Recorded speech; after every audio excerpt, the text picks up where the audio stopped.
Assalamualaikum warahmatullahi wabarakatuh. Halo semua, apa kabar? Nah, ada pepatah ya, tak kenal maka tak sayang.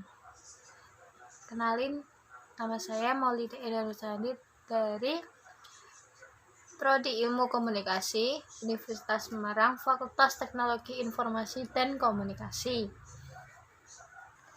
Dengan kehadiran saya di sini, saya akan menjelaskan sedikit materi tentang public speaking yang baik dan benar. Di sini juga ada pematerinya loh. Pematerinya namanya Yeni Fitriani dari Universitas Islam Sultan Agung. Nah, ntar dia akan menceritakan soal apa public speaking dan cara bagaimana public speaking yang benar dan bagaimana cara dia bisa berbicara di depan umum kepada layaknya manusia. Mana ya, tetap stay tune di sini. Guys, jangan lupa stay tune ya di sini ya. Ntar ada juga pembicaranya loh. Namanya Yeni Fitriani. Lupa like, comment, and subscribe di bawah sini ya.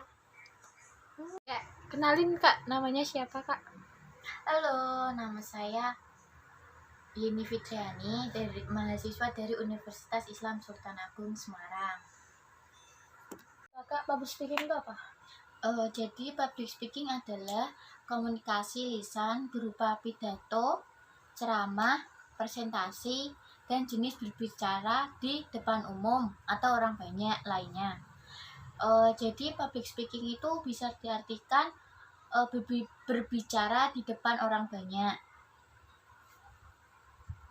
Jadi sih orang-orang yang ditakutin waktu public speaking itu seperti apa aja?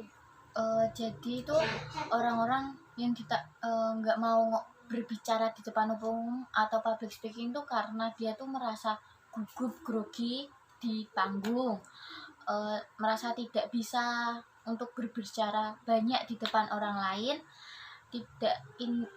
tidak pede. Jadi biasanya seperti itu tuh disebut demam panggung, begitu. Berapa macam sih public speaking tuh Kak, menurut Kakak? Jadi public speaking itu ada beberapa macamnya. Yang pertama itu dadakan atau impromptu. Jadi public speaking impromptu itu pembicara merupakan jenis presentasi yang dilakukan secara dadakan atau tidak ada persiapan apapun.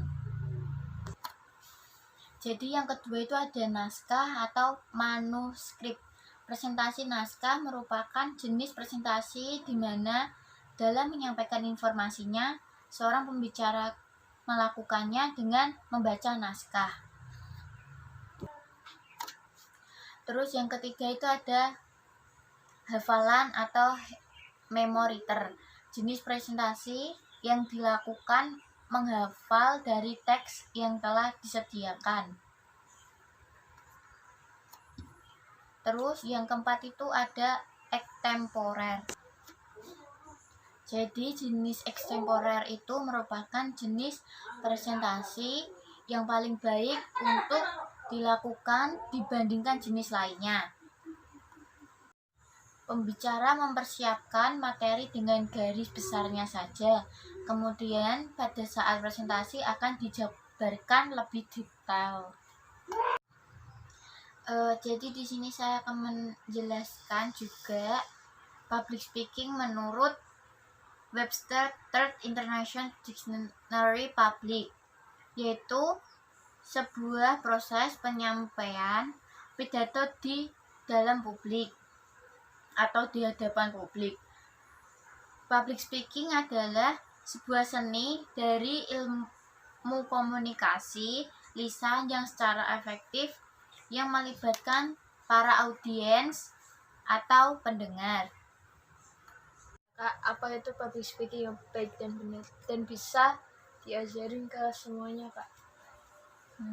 Baik, di sini saya akan menjelaskan bagaimana public speaking itu yang baik dan benar. Jadi yang pertama itu ada know your subject and your speech. Jadi di sini tuh kuasai topik pembicaraan, hindari rasa gugup dan menguasai topik yang akan Anda bicarakan. Jadi, oleh karena itu, pelajari dengan baik apa yang akan kamu sampaikan ke depan audiens atau orang banyak. Yang kedua ada know your audience and your speech. Kenali siapa saja audiens yang akan menghadiri presentasi atau pidato Anda. Yang ketiga ada never apologize. Jangan meminta maaf selama sesi public speaking. Ada banyak yang terlewati oleh audiens kalian. Oleh karena itu, jika kalian melewati beberapa bagian dari pidato kalian atau kalian lupakan sesuatu, jangan khawatir, kemungkinan besar audiens tidak menyadarinya. Kalian terus melanjutkan saja jika kalian lupa atau melewatkan bagian salah satu yang tadi disebutkan. Jangan khawatir berlebihan. Bayangkan diri kalian memberikan pidato dan presentasi yang meyakinkan menyampaikan poin-poin penting dengan gestur dan body language yang baik. Dan yang terakhir itu ada focus on your message, not yourself. Fokus pada pesan, bukan diri kalian. Jadi kita harus fokus sama audiens, jangan fokus sama diri kita sendiri, dan fokus apa yang kita sampaikan kepada orang lain. Pembicara pemula mungkin seringkali merasakan gugup dan belum menguasai materi mereka ya. Jadi saya akan menyampaikan yang terakhir, bagaimana cara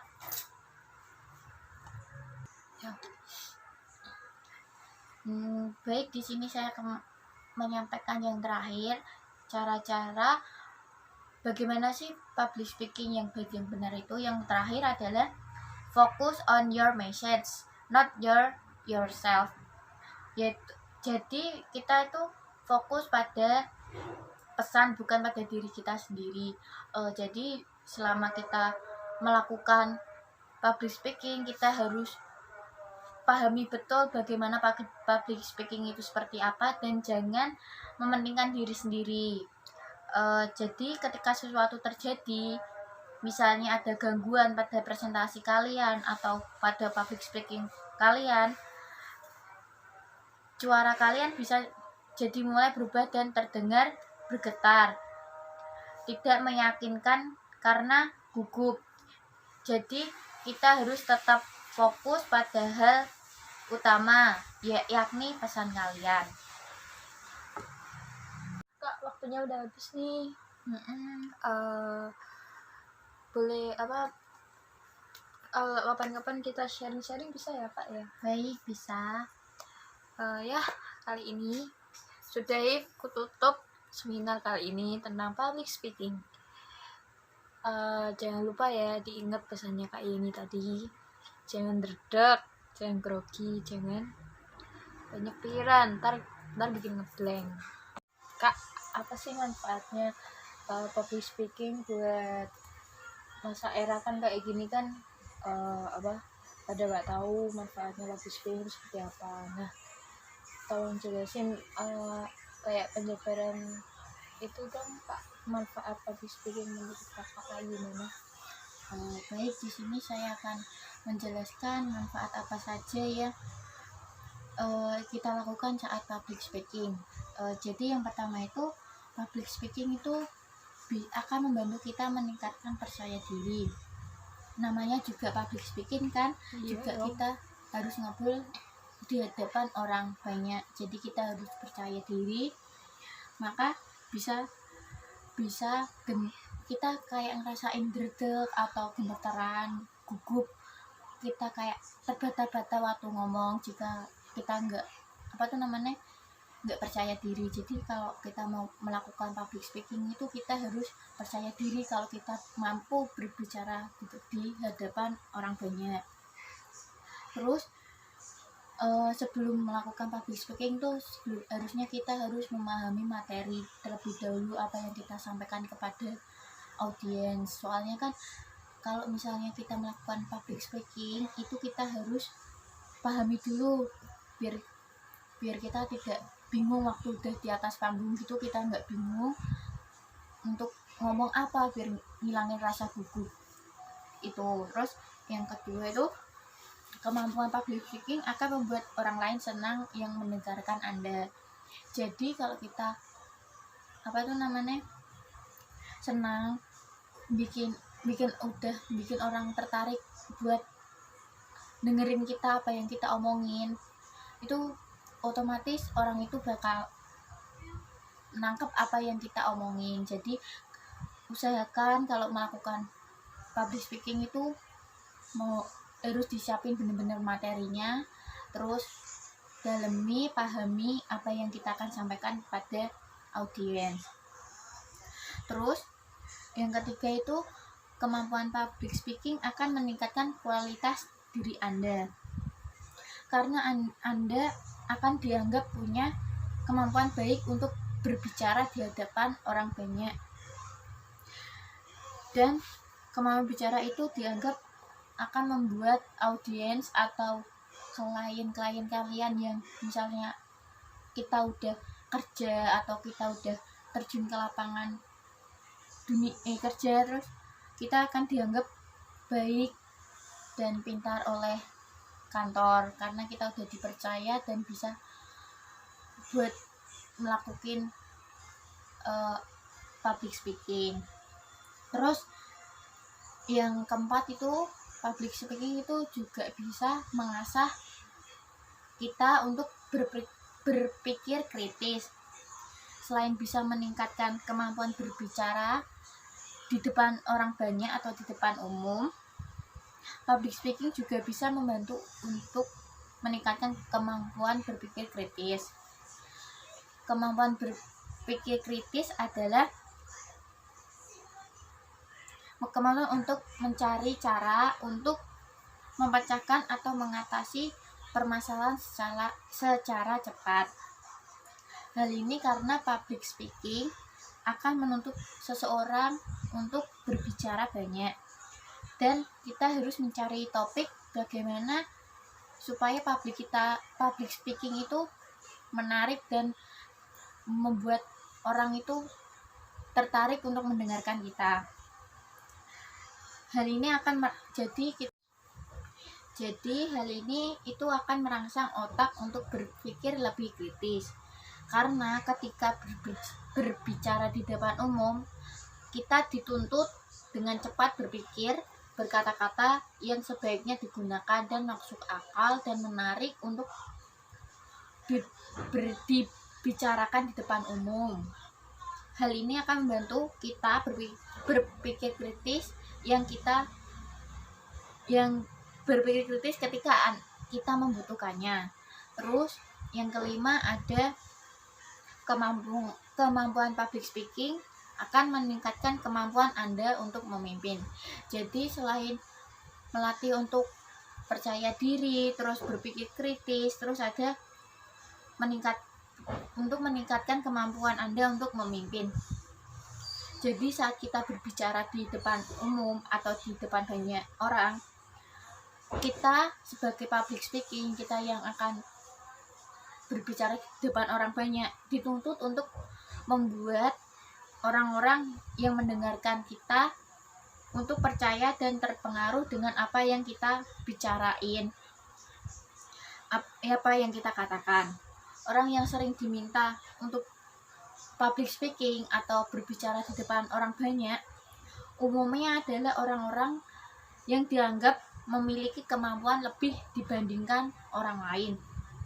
Jadi kita udah dipercaya untuk berbicara di depan banyak orang karena kita memiliki cara berpikir kritis. Orang yang memiliki kelebihan dan mampu mempengaruhi orang lain adalah orang yang cocok untuk menjadi pemimpin. Seorang pemimpin adalah bertugas untuk mendelegasi tugas, memberikan instruksi, serta membuat anak-anak buahnya itu percaya apa yang kita omongin. Semua itu sangat membutuhkan kemampuan publik, karena kita harus mempunyai percaya diri dan rasa tanggung jawab untuk apa yang kita omongin di depan orang banyak atau di bawahnya kita. Jadi dengan mempelajari kemampuan public speaking, secara tidak langsung Anda juga akan mempelajari cara untuk menjadi seorang pemimpin. Ternyata kemampuan public speaking itu banyak manfaatnya ya Kak. Jadi kita mau percaya diri gitu, kita harus pandai-pandai mengolah kata supaya kita mampu didengarkan baik oleh orang yang kita ajak bicara, dan kita harus pintar-pintar memilih kata supaya orang tersebut itu percaya apa yang kita omongin, dan setelah kita omongin kita juga seharusnya mampu untuk diomongin dan bisa melakukannya lebih baik. Jadi intinya kalau kalian ingin melakukan public speaking, kalian harus percaya diri, pahami apa yang kita akan omongin di depan umum, terus kalian tidak boleh gugup deh, intinya seperti itu. Jadi kalau kalian mau ngadain public speaking, ada tugas public speaking, atau kalian mau ngadain penyuluhan kemana-mana, kita harus percaya diri, dan sebelumnya paling penting kalian harus pahami materi apa yang kita akan sampaikan kepada orang lain. Begitu kurang lebihnya manfaatnya public speaking. Berarti kayak itu ya Kak, yang manfaat-manfaat di organisasi gitu-gitu ya Kak. Bisa disimpulin kayak kan biasanya kan organisasi kan ada ketua, ada wakil, ada itu. Nah, jadi setiap kampusku tuh kayak gini loh. Kan ada pemira. Nah, pemira itu dari ketua gitu baca visi misi. Nah, dari visi misi itu bisa disebut public speaking nggak ya Kak ya, kayak gitu? Iya, itu bisa disebut public speaking, soalnya itu kan kita harus mempertanggungjawabin apa yang kita visi misikan ke depannya untuk organisasi kan. Kalau misalnya visi misi kita mau, contohnya saya ambil KSR ya Kak, misal visi misi ketuanya tuh akan melakukan kerjasama dengan KSR lain, mau ngadain lomba dengan KSR lain, itu kan visi misi yang kita omongin supaya orang lain itu tertarik, percaya untuk memilih kakak. Nah itu seharusnya kakak harus, misalnya udah terpilih, harusnya diusahain banget buat dibuktiin gitu, supaya kita nggak dianggap oh ini cuma iming-iming doang supaya dia kepilih, ntar kalau udah kepilih malah seenaknya sendiri. Kan kita juga ketua kan, harus nyontohin apa yang kita omongin, jangan seenaknya sendiri gitu. Kan biasanya kan banyak tuh mahasiswa lain kayak misalnya nggak sama visi misinya, tapi kok nggak dilaksanain malah melenceng gitu dari visi misinya itu. Kan biasanya kan dari visi misinya itu kan kayak ngasih mahasiswanya kayak gini fasilitas yang baik, tapi kok nyatanya zong gitu. Cara nganunya gimana ya Kak?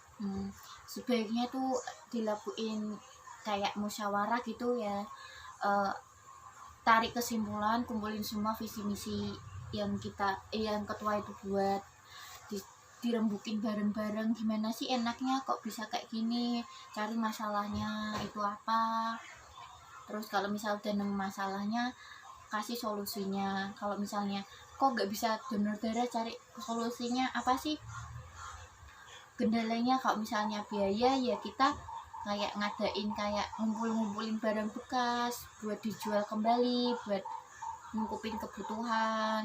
Terus kalau misalnya fasilitas, kayak misalnya fasilitas yang diberikan kok tidak sesuai apa yang diberikan, yang divisi misikan ketuanya, coba kita tanya lagi, kenapa sih kok visi misinya ada yang kurang, ada yang terkena kendala. Coba kita tanyain, rembukin baik-baik. Oh ternyata itu dari sekolahan tidak boleh kayak gini, jadinya kita harus konfirmasi dengan organisasi lain, atau mungkin bisa nyangkut pengurus-pengurusnya fakultas buat diomongin dengan baik, supaya enaknya fasilitasnya apa yang kurang itu bisa diomongin seluruh orang dan tahu, dan jadinya anggota-anggota tidak berprasangka buruk pada ketuanya gitu. Kan biasanya tuh kan itu kan public speaking ya, maksudnya lingkupnya kan lingkup besar, lingkup di semua masyarakat. Nah, cara biar bisa pede di depan umum tuh gimana ya Kak? Cara biar bisa pede tuh ya kita harus ambil dulu kesimpulan masalah itu apa. Nah setelah kita udah tahu ambil kesimpulan masalahnya, kita cari solusinya bareng-bareng enaknya gimana. Terus kalau misalnya tetap ada debat, lakukan musyawarah kayak pemilihan pendapat gitu. Kalau ada yang ingin melakukan pendapat yang lain, boleh mengajukan diri, terus kita melakukan voting enaknya gimana. Nah kalau misalnya votingnya tuh ternyata lebih banyak yang ini, harusnya yang mengungkapkan pendapat yang satunya tuh ya nggak boleh iri kan, soalnya kita juga udah ngelakuin musyawarah sama-sama kan gitu. Nah kan banyak tuh yang kalau ngomong di depan umum kayak gitu. Nah caranya biar gak tuh gimana itu loh, kan banyak banget gitu waktu presentasi di depan umum gitu kan, ada pakai PPT tuh. Nah cara ngomong kan ini kayak gini, pakai itu biar langsung just gitu gimana ya Kak? Jadi kan mungkin kebanyakan orang kalau mau public speaking itu suka sering gugup, atau yang sering disebut demam panggung, sering grogi, sering lupa apa yang materi kita akan sampaikan. Jadi supaya tidak lupa gitu kan, kita harus mempersiapkan. Makanya itu public speaking itu mengapa membuat orang berpikir kritis, pandai untuk berkata-kata lebih dan membuat orang itu percaya. Nah itu jadi manfaatnya public speaking itu biar membuat orang itu percaya diri. Jadi kalau misalnya kita belum siap, misal ditunjuk nih dadakan, kamu tolong ajuin buat public speaking ya untuk materi ini nih, kamu usahain langsung dapat intinya dari judul. Sebenarnya tuh kalau misalnya public speaking itu sebenarnya tuh kita langsung mendapatkan inti tuh dari judulnya. Dan misalnya kita dapat judul kebersihan, tema kebersihan itu kan banyak, kita harus selalu menjaga cuci tangan, kita harus selalu menjaga kebersihan kamar, kita harus selalu mandi berapa kali sehari, itu kan juga melakukan kebersihan. Jadi intinya kalau untuk biar nggak itu sebenarnya biar kita ambil judulnya dulu, temanya apa yang kita akan bicarain, itu sebenarnya udah dapat solusi sih sebenarnya. Kayak misalnya donor darah itu kita ambil sebagian, ntar kita akan jabarkan di depan umum manfaat donor darah itu misalnya apa, terus fungsinya buat apa, manfaatnya buat apa, itu kan mesti juga banyak gitu. Jadi intinya kita harus pahami dulu dari judulnya biar kita nggak gugup. Terus kan itu apa public speaking itu harus ngapalin materinya semua, apa langsung gimana, apa dihayati apa gimana gitu kan, biar materinya biar bisa masuk semua gitu ya. Kalau menurutku tuh kalau dibaca tok mungkin enggak, kita ambil inti-intinya aja, kayak misalnya kebersihan, atau kita harus misalnya kita ambil contoh kebersihan, jadi manfaat kebersihan, kita ambil kebersihan itu apa sih, pentingnya kebersihan itu apa. Jadi sebenarnya tuh kita jangan kayak dihafalin sih, soalnya kalau misalnya hafalin tuh mesti kan kita harus per kata tuh kan, kalau dihafal kan harus sama persis plek kalau kayak gitu. Jadi kalau misalnya dipahami, kita nggak usah persis sama kata-kata itu tuh kita udah masuk gitu. Jadi kalau di dihafalin tuh kayak kita apa ya, ntar kita lupa juga bisa ngeblank. Kalau kita memahami itu kita udah paham, oh tema kebersihan, berarti ntar saya akan menceritakan tentang kebersihan, manfaatnya ini, terus langkah-langkah selanjutnya tuh ini. Jadi kita ambil intinya tuh dari dipahami aja dulu materi apa yang kita akan ambil, jangan dihafalin. Usahanya kalau jangan dihafalin, soalnya kalau dihafalin itu pasti lupa. Kalau dipahami kita udah paham dan kita akan ngerti akan apa yang kita omongin di depan umum. Terus tuh kan banyak banget juga kan kayak tiba-tiba materinya misalnya tuh materinya ini selain maksudnya kayak ciri-ciri itu ya, kayak ciri-ciri pendonor darah tuh kayak gimana. Nah tiba-tiba itu ngeblank, lupa gitu tuh.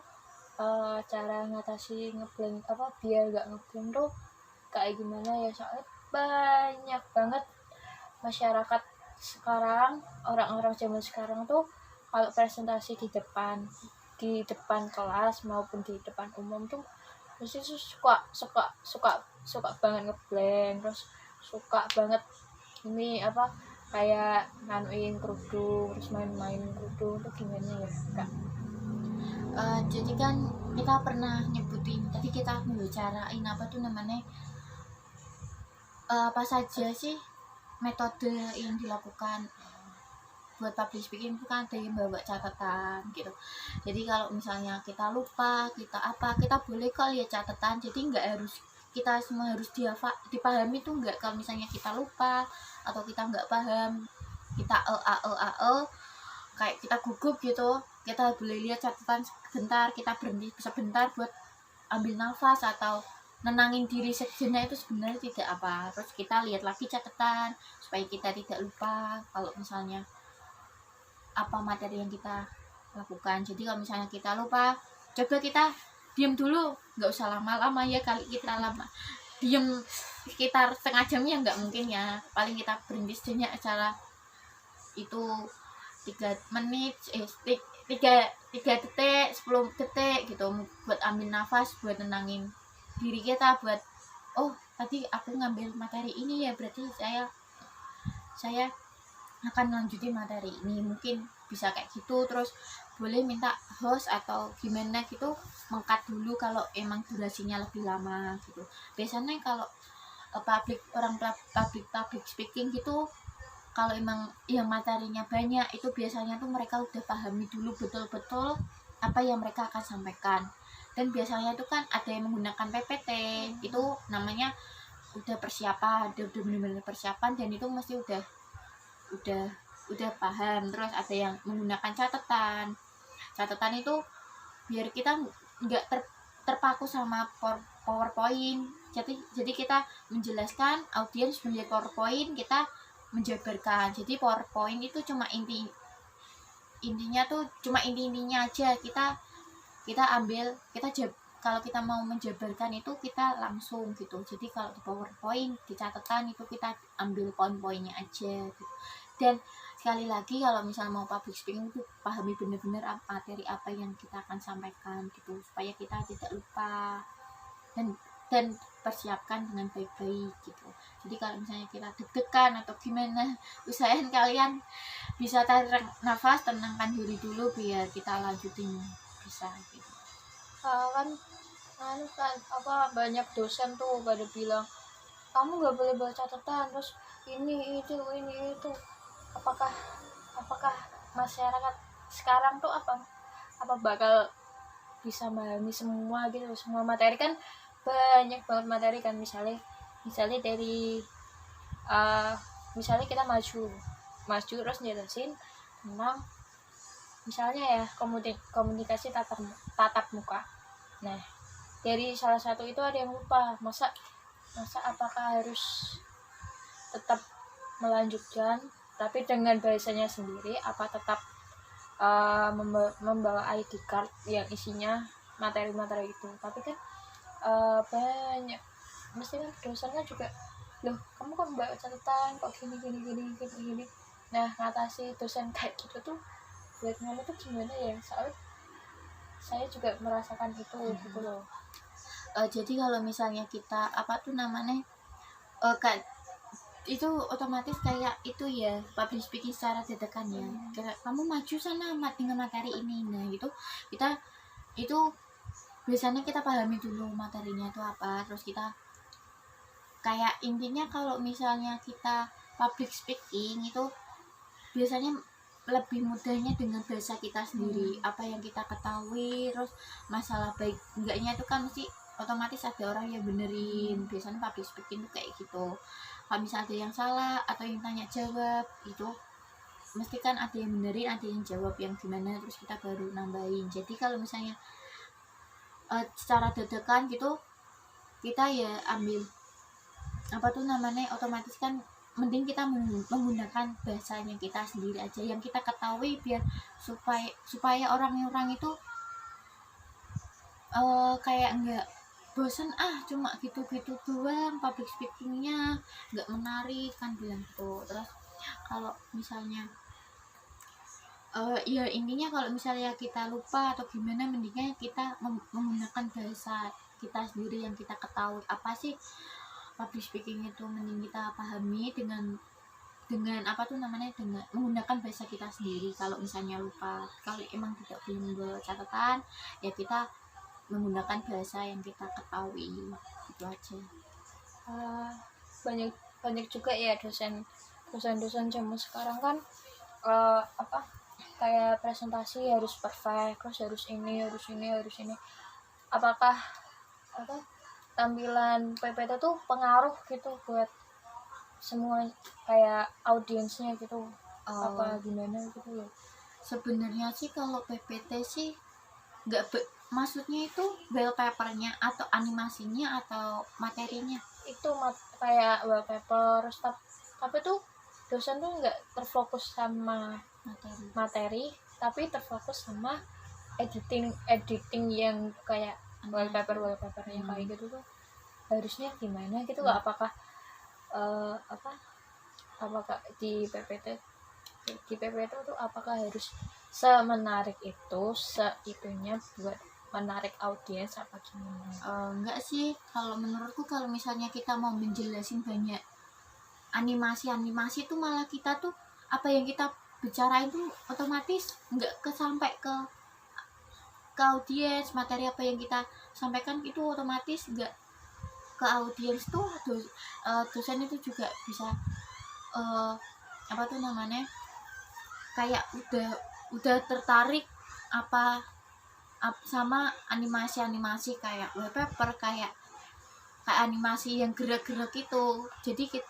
Jadi kalau misalnya kita mau public speaking sebaiknya gitu yang menarik itu kata-kata kita yang kita sampaikan, supaya tidak bosan orang yang mendengarkan kita.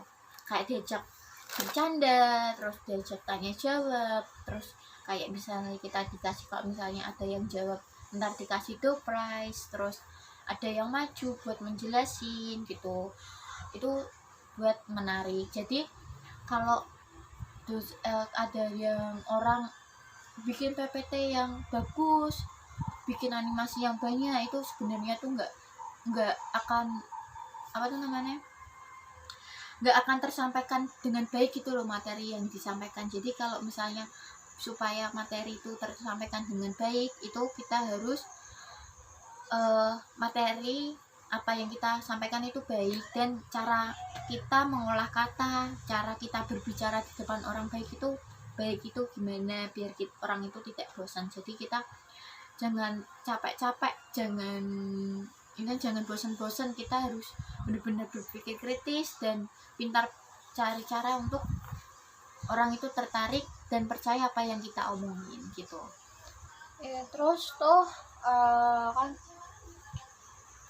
kan itu kan PPT kan juga katanya kan pengaruh nilai kayak gini, tapi tuh mereka tuh nggak fokus ke materinya, malah fokus ke itunya apa ke kayak tampilan PPT, kayak misalnya harus ada gambar gerak, terus gini terus ntar ditentuin misalnya satu kelompok ya, satu tugasnya satu kelompok. Nah satu kelompok itu dibagi temanya, tapi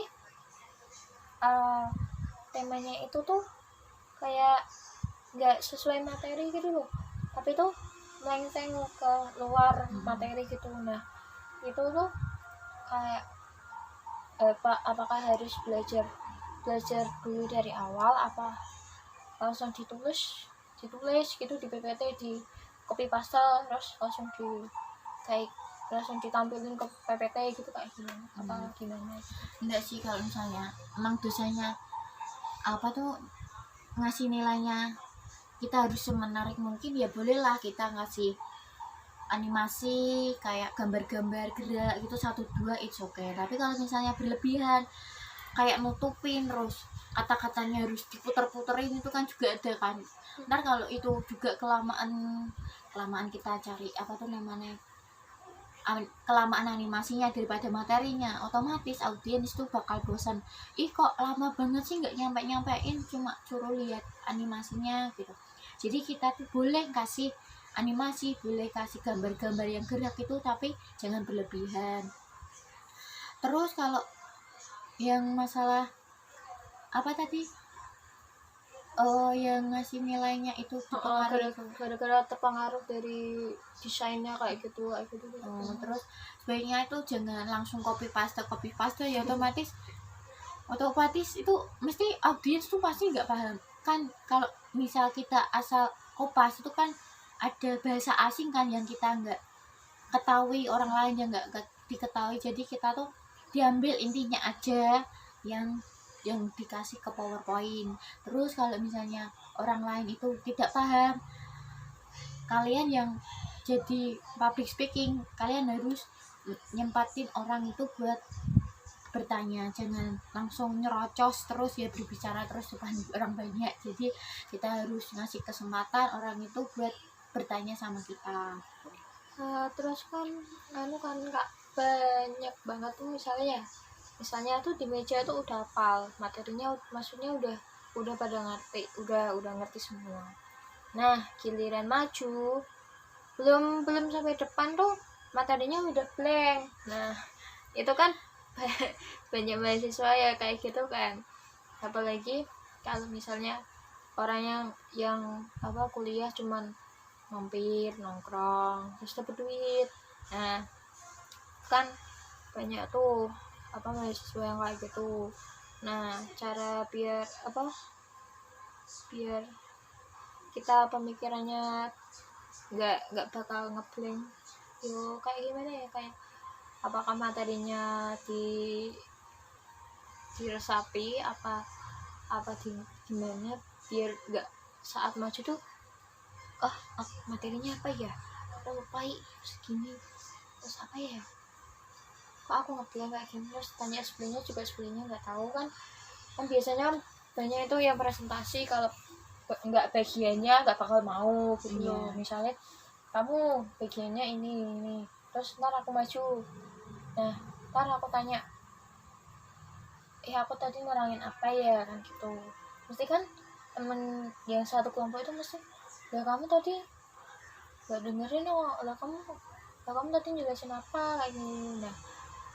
Nah kalau kayak gitu tuh gimana?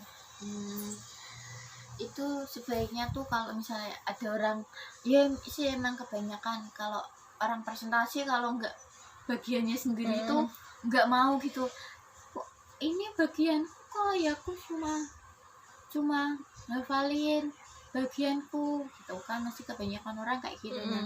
Nah kalau misalnya kita ditunjuk kayak presentasi, entah itu bagian kita entah itu enggak, ya kita harusnya tuh tahu kan, namanya kelompok ya, itu kan juga tanggung jawab bersama kan, nilai 1 juga mempengaruhi semuanya kan. Nah terus kita tuh sebaiknya pahami betul, bukan cuma hafalin doang materi kita yang didapat, jadi kita harus memahami semua misalnya semua materi yang dipresentasikan oleh kelompok itu. Jadi jangan egois kan, namanya juga kelompok gitu kan, jadinya kita harus kerja sama bareng-bareng. Kalau misalnya teman yang nggak bisa bantu, nggak bisa jawab, ya kita bantu jawab. Jadi intinya kalau misalnya presentasi kelompok, ya jangan diserahin ketuanya semua gitu, kasihan kan ketuanya udah tanggung jawab suruh jawab pertanyaan banyak segitunya gitu. Ya kali dari misalnya satu kelompok 12 orang yang hafal cuma ketuanya doang kan, ya nggak mungkin kan. Jadi usahain supaya kita mampu untuk berpikir kritis, supaya kita lebih memahami materi tersebut biar menarik itu. Kita cukup kok pahami dulu, pahami aja materi apa yang kita akan sampaikan gitu, apa yang kita akan presentasikan, pahami aja terlebih dahulu. Nggak usah kalian boleh kok nggak harus ngafalin materi kalian. Jadi misalnya kita dapat materi untuk apa tuh, pengertian manfaat komunikasi itu apa aja, kita pahami aja tuh komunikasi itu apa sih. Oh, berbicara lebih dari orang dua orang atau lebih. Oh, manfaatnya tuh ternyata ini ya, terus ntar alurnya kayak gini ya gitu. Terus kan mesti banyak tuh cara-cara berkomunikasi, macam-macam komunikasi, alat-alat komunikasi gitu kan. Ini kita cuma ambil tema-temanya aja, jadi jangan dihafalin, kita ambil tema-temanya saja. Misalnya kita dapat komunikasi nih, otomatis kan pengertian komunikasi itu kan banyak. Terus ada cara-cara komunikasi itu apa aja sih. Kalian ambil 1, 2 atau 3 gitu, ntar kalian jelasin sebisanya kalian. Jadi kalau misalnya mau apa tuh namanya public speaking gitu, gunakan bahasa yang mudah dipahami sama kita sendiri yang akan mempublic speaking sama orang yang audiens yang kita akan dengarkan. Jadi kalau misalnya kelompok, usahain itu pahami materinya betul-betul, jangan dihafalin. Kan saya udah pernah bilang yang tadi, kalau misalnya kita mau apa tuh namanya public speaking, mau berbicara depan orang banyak, itu jangan dihafalin. Kalau dihafalin itu pasti kita lupa apa yang kita omongin. Jadi sebaiknya itu dipahami betul-betul, kita kayak diresapi gitu loh. Oh, materinya tuh ini, karena berarti kita bicarain tentang ini, jadinya otomatis nggak akan kepleset apa tuh dengan temanya tersebut. Jadi kita harus pahami betul-betul, jangan dihafalin gitu. Itu kan kayak ini kan banyak tuh yang kerja kelompok. Misalnya ya kelompoknya 4 orang. Nah, 4 orang ini tuh yang kerja 1-2 orang. Nah, yang dua orang tuh kayak numpang nama doang. Nah, itu apakah harus namanya harus dicoret, apa kita kayak anggap dia tapi cuman dia presentasi apa gimana? Sebaiknya kalau misalnya kayak gitu kita tawari dulu nih, kita diajak komunikasi 4 orang. Nih kemarin aku udah ngerjain PPT nih, aku udah jadi misalnya itu moderator gitu kan. Aku udah jadi moderator, aku udah yang ngerjain, udah yang ngetik nih, udah yang ngeprint lah. Terus yang 2 itu nggak ngerjain ya. Disuruh milih, kalian mau yang berbicara depan orang umum atau yang di sini. Kalau kalian yang duduk, otomatis kalian nggak dapat nilai, soalnya kalian nggak paham materi apa yang disampaikan. Jadi kalau misalnya 2 orang ini nggak ngerjain apa-apa, otomatis kan nggak paham tuh apa materi yang akan disampaikan. Mending 2 orang itu dikasih bagian untuk public speaking, otomatis itu bakal meresapi materi, dan orang itu pasti akan berpikir kayak, kok saya itu ya sudah dipilih ya kan, aku nggak paham gini gitu kan. Saya nggak paham kok ditunjuk, saya kan nggak ngerjain kok ditunjuk. Nah, makanya itu biar mereka berpikir, biar mereka usaha, biar mereka biar paham materi apa yang kita presentasikan, mending ditunjuk sebagai yang presentan buat yang ngomong orang banyak. Nah, terus sebelum dua orang itu maju untuk presentasi buat ngomong orang banyak, itu sebaiknya diarahin untuk membuat catatan kecil yang diambil intinya aja. Jadi 2 orang itu bisa tahu, paham materi apa yang akan disampaikan sama orang banyak gitu. Jadi sebelum maju dua orang itu harus dikasih menulis catatan kecil buat dipresentasikan gitu. Terus kan apa kan banyak tuh apa maksudnya tuh kan kelompok di KSR tuh kan banyak tuh apa namanya kayak misalnya udah materi ya udah materi terus habis materi ntar dikasih kayak apa kayak tugas-tugas kayak gitu kayak praktek. Nah prakteknya itu kan ngomong depan umum, tapi kan ada tuh mahasiswa misalnya satu orang suruh maju itu. Nah habis itu dia kayak diem apa gimana gitu kan, apakah dia nggak ngerti apa nggak mudeng gitu mas, bikin gemes gitu loh kalau misalnya Kayak terus pahpoh gitu nggak mudah materinya. Nah itu kesalahan orang, kebanyakan orang public speaking gitu kayak ngeremehin lah, ala cuman ngomong depan orang banyak gitu kok bilang gitu. Terus jadinya kalau misalnya persiapan tahap public speaking tuh ya itu kita harus nyiapin materi terlebih dahulu.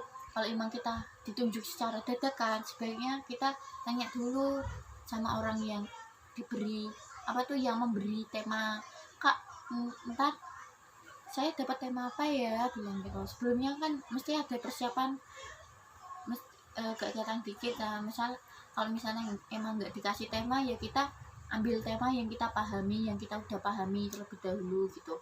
Terus misalnya kita dikasih tahu temanya ya kita kasih tahu, pahami dulu tema apa yang kita ambil gitu, apa yang kita mau sampaikan. Terus kalau misalnya kita nggak bisa memahami kayak gitu, kayak teman kamu itu mesti nyepelein ya, alah cuma berbicara depan orang gitu, tuh harusnya tuh nggak gitu.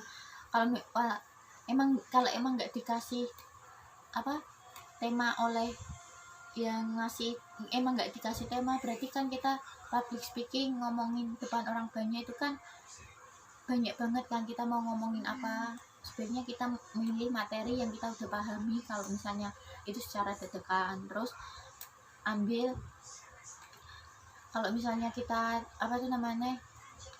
ambil yang udah ada tema-temanya ya kita persiapin dulu terlebih dahulu. Terus kita intinya membuat catatan kecil-kecil aja. Kalau misalnya kita lupa, kita bisa berhenti dulu 3 detik atau 5 detik buat nenangin diri kita gitu, buat supaya bisa nerusin, bisa lancar buat nerangin ke depan orang banyak. Banyak tuh yang bilang alah ngomong di depan ngomong tuh gampang, kayak ngeremehin banget gitu loh kan. Ada tuh satu mahasiswa kan, adalah satu mahasiswa. Nah dia tuh kayak song banget gitu loh Pak, ngomong apa ngomong depan umum tuh gampang, tinggal kamu gini. Nah pas delalah dia ditunjuk tuh sama dosen, suruh maju, suruh nerangin, dia diem doang kak. Itu gimana ya kak, apa itu ada karmanya apa gimana kak? Itu ya mungkin bisa disebut kayak karma ya, mungkin ya dia kayak ngepalein ya, udah tahu ditunjuk malah dia nggak nyiapin, udah nggak tahu apa yang mau diomongin. Itu kayak ibarat tong kosong bernuju nyaring ya, orang omongnya nyaring tapi kalau udah maju papoh, nggak mudeng apa-apa. Jadi kalau misalnya kita udah ditunjuk ya kita harus tanggung jawab. Namanya public speaking itu kan tadi manfaatnya udah tahu sendiri kan, untuk berpikir secara kritis, menemukan, memecahkan masalah secara cepat. Jadi gitu. Jadi kalau misalnya kita ditunjuk orang public speaking tuh, dosen tuh sebenarnya nunjuk orang itu buat public speaking tuh sebenarnya buat ngelatih diri kita buat berpikir kritis, memecahkan masalah, supaya kita tuh bisa wawasannya tuh lebih luas gitu loh. Kalau public speaking kan gitu manfaatnya, kita bisa berbicara orang banyak, bisa percaya diri buat berbicara orang banyak, kita bisa memilih kata dengan orang banyak, terus kita bisa apa tuh namanya, bisa dipercaya orang lain gitu loh, kalau misalnya kita pandai atau mengolah kata dan bisa menarik orang lain buat percaya sama kita. Jadi kalau misalnya public speaking tuh intinya kalian tuh percaya diri aja apa yang kita omongin gitu. Terus yang pertama kita harus percaya diri, itu modal utama buat public speaking. Terus kalau misalnya public speaking nggak percaya diri, ya kayak temanmu itu di belakang udah percaya diri, udah sampai depan, apa ya aku ngomongin apa ya, aku mau ngomong apanya, itu namanya nggak percaya diri. Terus kalau misalnya percaya diri, kalau nggak dikasih tema apa yang kita omongin, ya kita sampaikan aja apa ya materi yang kita udah pahami terlebih dahulu gitu. Public speaking kan nggak harus sesuai tema kan, harus ditentukan tema enggak, kita menyertai masalah kita itu termasuk public speaking. Karena apa? Karena kita ngomongin orang banyak, ngomong-ngomong sama orang banyak depan orang umum juga gitu. Jadi kalau misalnya public speaking nggak diambil tema, ya kita sebaiknya ngambil cerita yang ada diri kita gitu. Apakah maksudnya apakah kita bicara di depan umum, apakah wajib dikasih ice breaking apa enggak ya? Maksudnya tuh kayak dikasih jeda istirahat. Nah jedanya itu tuh kayak disuruh apa, kayak main game, terus suruh jeda istirahat, suruh break kayak coffee break kayak gitu apa gimana ya? Biasanya kalau misalnya public speaking durasinya lama ya, itu pertama tuh kasih game dulu tuh di pertengahan supaya nggak bosan. Kayak dikasih game apalah, kayak misalnya dikasih lagu, terus ntar lagunya berhenti, ntar yang masih berdiri apa duduk gitu, orang yang berdiri itu suruh maju, suruh jelasin supaya materinya tuh apa sih, jelasin materi apa sih yang dia pahami, buat pahami yang telah kita sampaikan gitu, public speaking telah kita sampaikan gitu. Jadi sebenarnya kalau misalnya durasinya emang panjang, supaya audiens nggak bosan, itu di pertengahan itu dikasih games gitu. Terus setelah itu kalau emang lama, ya sebaiknya dikasih coffee break, kayak istirahat tuh, snack supaya audiens itu bisa dengerin sambil makan, atau kita butuh minum yang public speaking kita kan nggak harus kita harus cerita ngomong terus kan, nggak ya, kita juga apalagi materi yang banyak ya. Jadi kita harus dikasih jeda dulu buat istirahat, entah itu minum, entah itu makan, sebaiknya dikasih istirahat, dan supaya audiens tuh nggak capek, nggak bosen buat dengerin kita, buat lanjutin materi apa yang kita sampaikan. Oh gitu ya kak. Ya udah kak, terima kasih ya atas perbincangannya ini. Udah sharing sama kita, saya juga udah tahu apa itu public speaking, yang nggak boleh dilakukan di public speaking itu apa aja, terus dari macam-macam public speaking itu apa aja. Jadi makasih juga udah ngasih aku informasi yang penting bagi semua masyarakat pada saat ini, di era milenial ini. Kan milenial ini kan kayak sok-sokan songong, tapi giliran ditunjuk kayak songong gitu. Nah kan banyak banget itu yang aku bisa gini, aku bisa gini. Nah itu songong banget kak.